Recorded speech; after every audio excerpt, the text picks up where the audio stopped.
수고 많으십니다. 일본이 지지하고 환영합니다. 일본이 지지하는 이유를 뭐라고 생각하십니까? 사드 배치를. 여러 가지 의견들이 있겠습니다만은 사드 배치에 대해서는 우리가 주권적으로 결정을 해야 될 일이고 우리의 안보를 지키기 위해서 주권적으로 결정을 했다는 점을 분명히 말씀드립니다. 일본이 지지하고 환영합니다. 일본이 왜 지지하고 환영합니까? 그 이유를 총리는 뭐라고 생각하십니까? 제가 지금 그 부분에 관해서 답변을 드린 것처럼 답변이 안 됐습니다. 여러 나라가 여러 가지 의견을 갖고 있는데 그 부분을 제가 다 일일이 말씀드리는 것보다는 사드는 우리의 국가 안전을 지키기 위한 것이다 하는 점을 거듭 말씀드립니다. 사드 문제의 본질이 여기에 들어 있습니다. 일본이 왜 지지하고 환영할까요? 총리의 견해가 없습니까?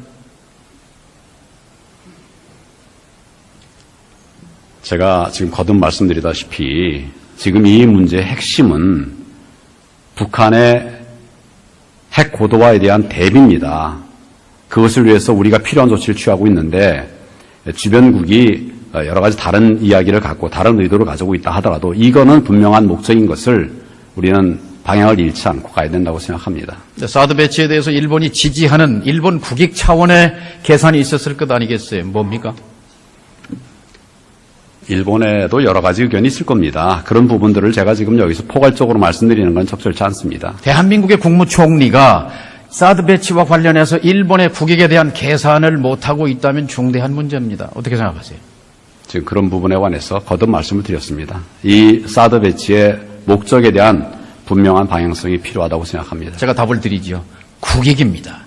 일본의 국익에 사드 배치는 결정적으로 기여합니다. 아베 정부는 환호작약합니다.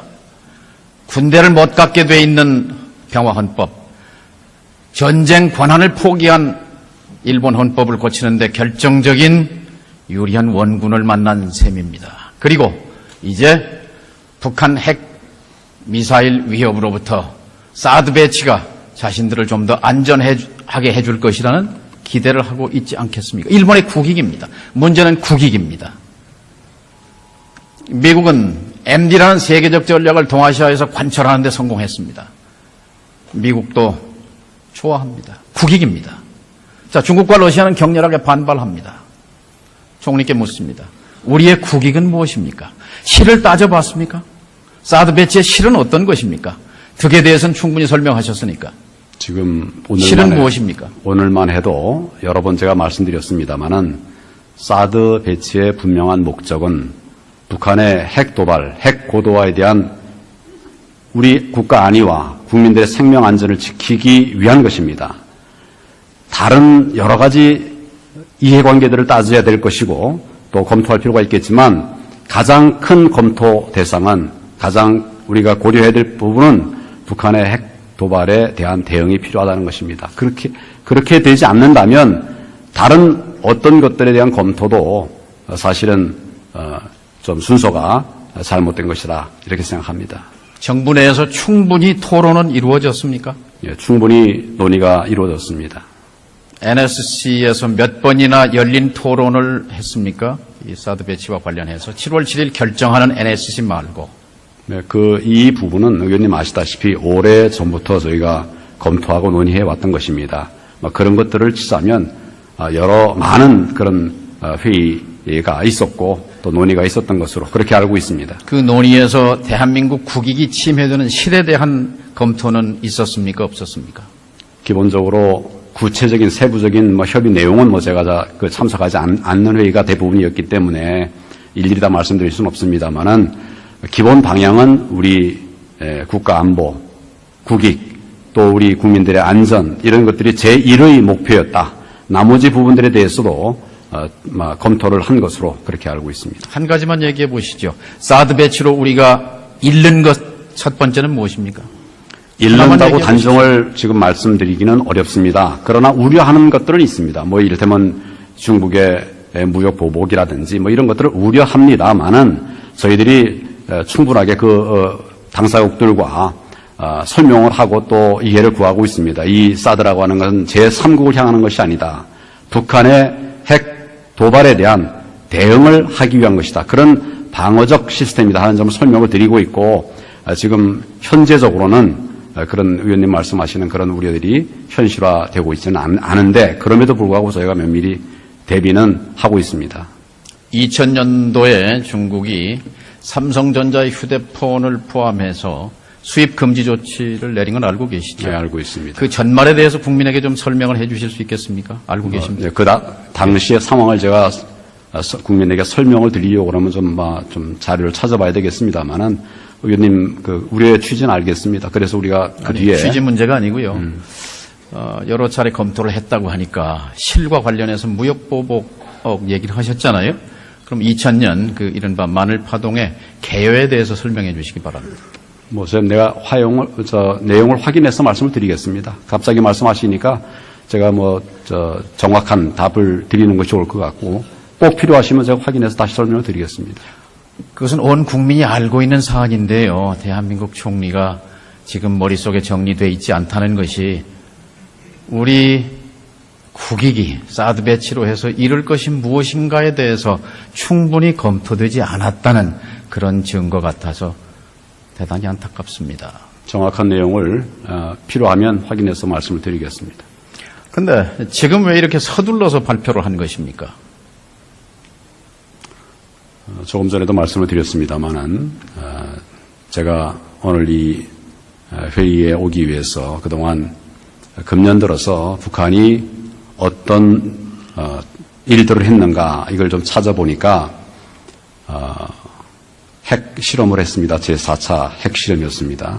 그리고 12번의 탄도미사일을 발사했습니다. 모두 27발이었습니다. 과거와는 전혀 다른 양상입니다. 지금 단기간 내에 북한의 핵이 고도화되고 있고 또 탄도미사일도 고도화되고 있습니다. 오늘 아침에도 아까 말씀드린 것처럼 3발을 발사했습니다.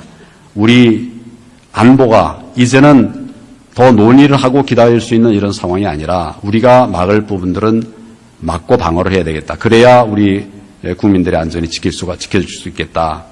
이런 상황의 변화에 따라서 사드 배치가 결정이 된 것입니다. 북한의 핵 고도화는 어느 시기에 집중적으로 이루어졌습니까? 방금 말씀드리다시피 금년 들어서도 지금 여러 번 그 미사일이라든지 이런 핵 도발도 하고 있습니다만은 한 단계 한 단계 더 고도화되어 가고 있는 것으로 판단하고 있습니다. 사드 배치가 되면 북한이 핵을 포기할 가능성이 있습니까? 북한이 핵을 포기하지 않아도 우리 국민들과 나라를 지킬 수 있는 그런 방어 시스템이 필요하다고 생각합니다. 개성공단은 왜 포기했습니까? 마찬가지입니다. 그 부분도 북한이 근년에 반복적으로 이렇게 핵 도발을 하고 있고 고도화하고 있기 때문에 그것을 어떻게든지 차단하고 막을 수 있는 방법들을 다 동원해야 된다. 지금 국민들의 안전을 지키기 위해서는 정부가 무엇이든지 다 해야 되는 그런 상황이라고 생각을 합니다.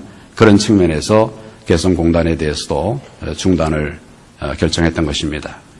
끝장 제재를 위해서 개성공단을 닫는다고 해놓고 사드 배치, 핵을 전제로 한 충돌하지 않습니까? 상호 모순 아닙니까? 정부가 우왕좌왕하는 것 아닙니까? 그렇지 않습니다. 북한의 핵 고도화에 대한 대책은 한 가지 방법으로 되는 것이 아닐 것입니다. 의원님 잘 아시다시피 우리가 할 수 있는 모든 조치, 모든 대응을 다 통해서 북한의 핵 도발 의지를 차단하고 끊고 그 북한의 핵셈법을 바꿔야 된다고 하는 것이 들 생각이고 그런 기본 방향 하에 국제사회와 함께 정부가 대처해 나가고 있습니다. 자, 이명박 박근혜 정부 8년 동안 북한 핵은 고도화되고 미사일 기술도 비약적으로 발전했습니다. 정부의 핵 미사일, 북한 핵에 대한 정책은 분명하게 실패했습니다. 실패의 귀결이 사드 배치로 나타났습니다. 그리고 근본적으로 대한민국의 안보 환경을 뒤흔들고 있습니다. 인정하십니까? 문제의 핵심이 어디 있는가를 의원님 살펴보시길 바랍니다. 이 문제의 핵심은 북한에 있습니다. 북한이 핵 개발하고 핵 도발 강화하고 있습니다. 거기에 문제가 있다는 점을 말씀을 드리면서 저희가 할 수 있는 그런 노력들을 다 해왔고 또 앞으로도 해 나갈 것입니다. 6월 말인가요? 시진핑 주석 만나셨죠? 네, 만났습니다. 그때 시 주석이 사드 배치에 대한 강력한 우려를 표명했습니까? 보도가 됐습니다만은 제가 시 주석과의 그런 회담 내용을 상세하게 말씀을 드리는 것은 적절치 않다고 생각하고 양국의 입장들을 충분히 나누었습니다. 사드 배치 우려에 대한 총리의 답변은 무엇이었습니까? 방금 말씀드렸다시피 양국에서 회담을 통해서 논의한 것들을 말씀드리는 것은 매우 부적절합니다. 저희들이 필요한 말씀들을 다 드렸다 하는 점을 말씀드립니다. 시진핑 주석에게 답변을 했습니까? 아니면 사드 배치와 관련해서는 아무 말도 안 한 것입니까? 방금 말씀드렸다시피 양국의 입장을 충분하게 주고받았습니다. 사드 배치 결정이 됐다는 말씀도 전했습니까? 그 당시는 사드 배치 결정이 되지 않은 상태였습니다. 그렇지만 우리 정부의 입장에 대해서는 충분하게 말씀을 드렸습니다. 정상적이라면 중국의 최고 지도자를 대한민국의 총리가 만나는데 사드 배치에 대한 우려에 대한 우리 정부의 입장을 일주일 뒤에 발표할 것인데 전달했어야 한다고 생각합니다. 그건 좀 비정상적인 상황 아니었습니까? 양국 간에 충분한 협의가 있었다는 점을 다시 말씀을 드립니다. 정리해서 말씀드립니다. 지난 이명박 박근혜 정부의 비핵화 정책은 실패했습니다. 그러나 마지막 순간까지 더 인내하고 외교와 협상의 출구를 찾았어야 합니다. 북핵 역사 25년에서 2005년 9.19를 기억하십니까? 한국 외교의 금자탑이었습니다. 북한은 핵 포기를 선언했습니다. 미국은 대북 적대시 정책 포기를 천명했습니다. 그리고 평화체제 논의를 시작하자고 약속했습니다.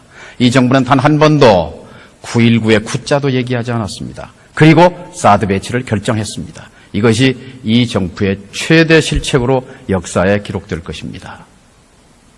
들어가시죠.